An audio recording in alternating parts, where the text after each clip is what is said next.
in typical business, you want to launch a new product or service, you can have mind-to-market time anywhere from quick to 18 months to if you're in the pharmaceutical industry, a decade. Talk a little bit about the time mind-to-market. You mentioned the bidding process, which can be highly competitive, but on the flip side, you talked about owning an event. Why don't you hit it from both sides? Well, I think in terms of bidding on events, I'd say the average time cycle is probably 18 months. Although we just had someone in last week for a big bowling event that we're looking to attract to town, and it would be here next July.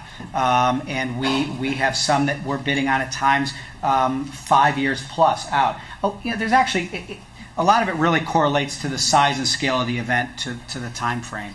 And then for the organization, the longer lead time makes it easier in terms of the work that has to be done in the management. I'd say 18 months is probably a fairly typical time frame. In terms of creating an event, it's with this classic that we're starting in September.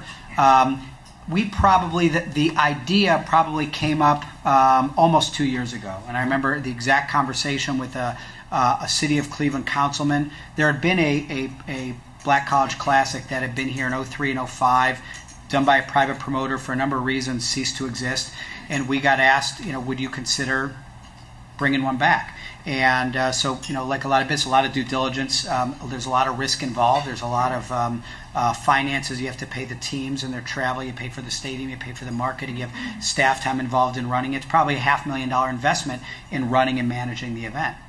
And so then you have to think through what do you need from a sponsorship standpoint, a ticket sales standpoint, get your sponsors, media partners together, get board approval, and so on. And so I'd say that was from mind to market probably about 2 years.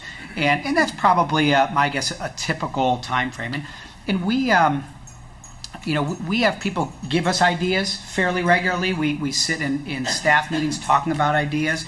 And I would guess probably 4 out of 5 times we decide it's something we're not going to pursue. The economics don't work. It may not make sense for the community. Something may already exist. There's too much competition in the market. We don't think we can develop something that's unique enough based on what exists.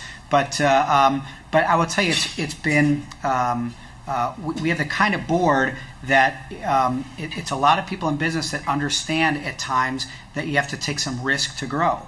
And fortunately, we've developed a business model that affords for some risk and makes it a little bit fun. It's a little bit entrepreneurial, and it's important. Probably like any business, have the leadership. In our case, the board behind what we're doing. Interesting.